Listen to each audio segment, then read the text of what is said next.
your season or occupation. Hey guys, welcome, or better yet, welcome back to Pandora Plays. I am so happy you're here. Today we're doing an Epica interview with Simone Simmons and Mark Jansen. I can't wait. You sent me the link, so I want to watch it. Apparently Simone and Mark were still together back then, and this is about how they also come to write songs. I can't wait. Let's jump right in. Oh. Let's start at the beginning, before there is even an Epica song. How do the two of you, how does a Epica song start? Let's say a song that you write lyrics for and Mark writes the music. How does it come about? Most of the time I start with music and how? Guitar or? Keyboard most of the time. Yeah, almost all songs start with keyboards, and then we add some choir parts and drum and guitar, and when a song is almost finished song-wise, then Simone starts with vocal lines and also lyrics. Yes. And where do you pay attention to when you listen to the song for the vocal lines? Well, sometimes there are already beautiful keyboard lines, and I intend to follow them, but if I have a feeling, mostly the first feeling you have with the singing line is the best. But sometimes, for example, the first CD, I had one song, I wrote all the singing lines in 15 minutes, and sometimes we have one song, we have to start over and over and over again.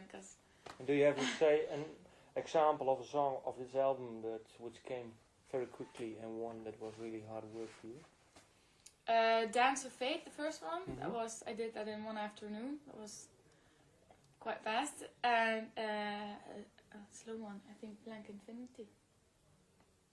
We had some, Blank Infinity, I think. But do you talk about it then when you think about the vocal lines and try them? I give her a hard time. Yeah. Yeah?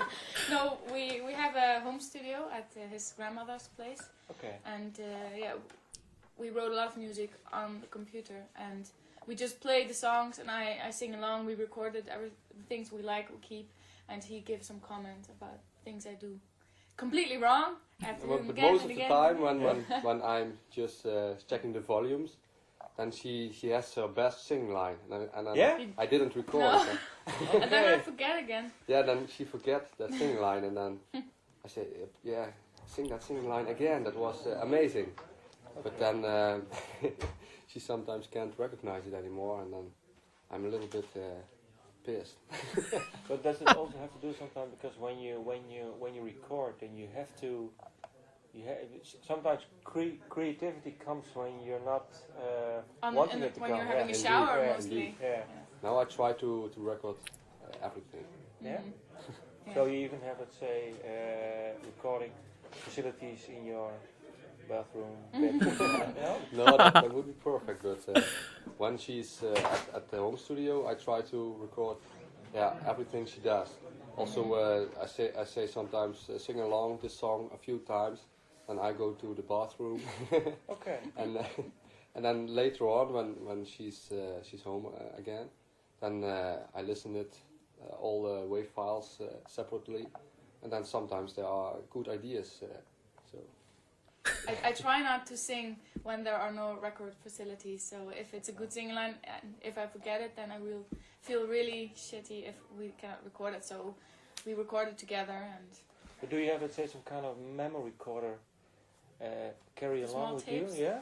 no, I have a phone, but it sounds very distorted when I sing on it. Okay. And do you talk about the lyrics with each other, or? Yes, we talk of course about it, but most of the time, we have also our own ideas about a lyric, so it's really a personal thing, a lyric. So we talk about it, we read each other's lyrics, but it's a personal thing. So it's not that when I say to her, can you write this way? We don't work like that. No, It's when I wrote a lyric and he has to do the grunts, yeah.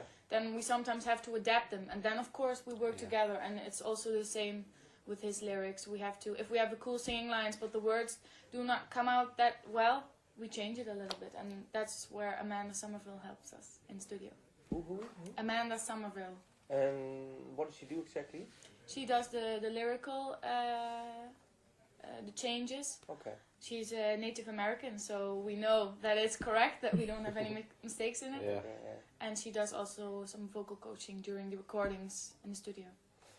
But I can imagine if you sing his lyrics, then you have to have the feeling of the lyric.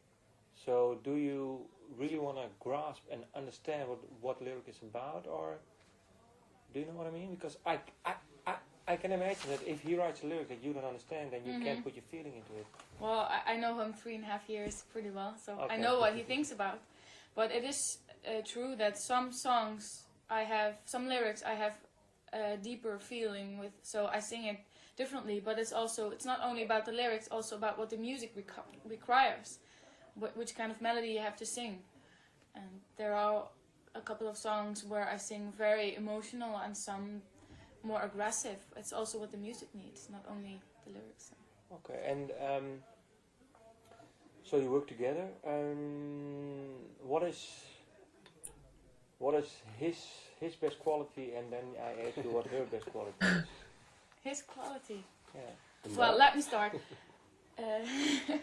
Oh, He's very creative, and people see him as a guitar player of Epica, but he's actually the composer. He plays the keyboard and he writes half of the lyrics. And it's a thing we discussed a couple of days ago, that when we write our lyrics, it's part of them is subconscious. And after a year, I see my own lyric like, hey, that's what I meant. And that's also with his lyrics, that some things I understand immediately, and some things I think, hey, he's right. And he writes very good lyrics, I must say. It's different than my lyrics. I write, I guess, a little bit more personal. And I love his music and his melodies. So. Her best quality, I think she's a very good front woman. So What do you mean exactly?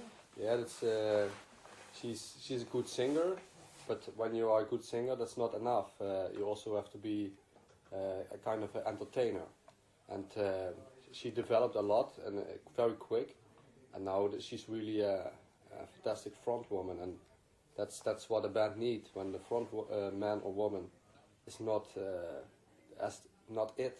It's difficult to say what it is, but X Factor. the X Factor. Je hebt geen X Factor. Yeah. And that's her quality. Yeah, she plays with the audience, and yeah, that's really cool. Okay. And this album, how would you describe it if you compare it to the first one? What is the first thing that pops into your mind? Difference or the comparison? Just what? Let's say the differences for you. I think this time we paid more attention to the song, to have a catchy chorus, because we discovered that with the previous record, people liked "Cry from the Moon" a lot.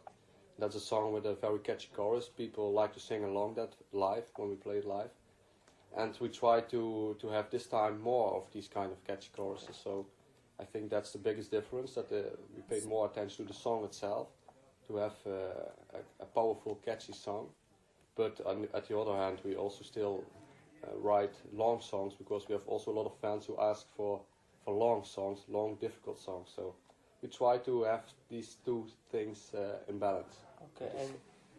And for you, Well, singing wise?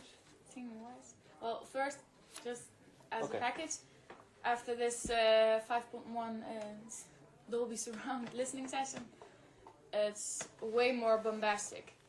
It's I get really caught up in the music, and of course the first album was our first album, and we have special feelings with that. But this one is more mature.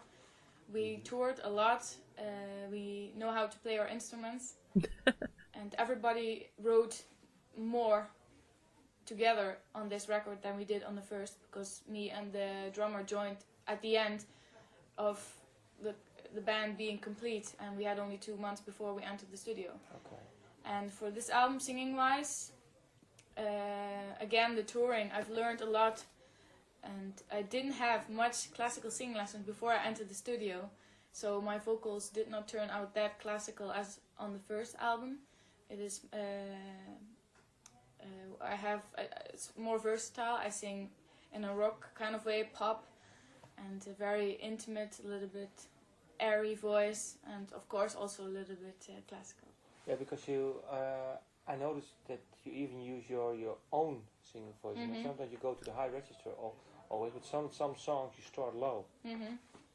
That's what I... Yeah, I think this time it's more varied in Mm-hmm. your voice, and that's I think a very good thing. That was also when we received some critics. Then was most of the time when there was a critic about the voice that there could be done more with it. Yeah. Mm-hmm. But yeah, she was very young with the first record, so there was so much to learn still, and now she's developed a lot in such a small period. So there's maybe even more to come. Okay. And what do you hope the album will do? I don't hope that much. I will just see. Okay. Because when you hope too much, then maybe you will be sad in the end when the expectations are not. It's out too high, then you're disappointed. exactly. Yeah. We just Of hope. course, silently I hope a lot, but I won't tell you. Okay. It's just like a star falling, and you have to keep your wishes for yourself. Indeed. Okay. I hope that people will like our new album. That there is a lot of every kind of metal music you have. We have a little bit of black metal, we have gothic metal, we have film music. It's it won't get dull to your ears, I will assure. Okay. Thank you. You're welcome. Wow. I love interviews. I love everything around music because we really get to know their personality, their spirit, their soul, and I like what I'm seeing. Simone seems so innocent and pure and kind and loving and just wonderful. And Mark seems so funny and intelligent, really deeply intelligent. And just a bit of a perfectionist. He definitely puts the pressure on. Oh, so good. I had like a few thoughts throughout the video where I was thinking that the interviewer asking like, do you try to understand the lyrics so you can better express them, like your emotions throughout the singing? And I was thinking like, kind of an obvious answer there, but yeah, it was really, really interesting and so good to see them. And yeah, wow. I want to watch more interviews of them throughout time and see how they evolved and grew and just perfected their art, whether it's writing, the music, or the lyrics. And just, yeah, I'm so interested and so curious. Thank you for sharing. And I shall see you at the next video. Bye, guys. Pick your season or occupation. It's time to send in your application. Get to know your short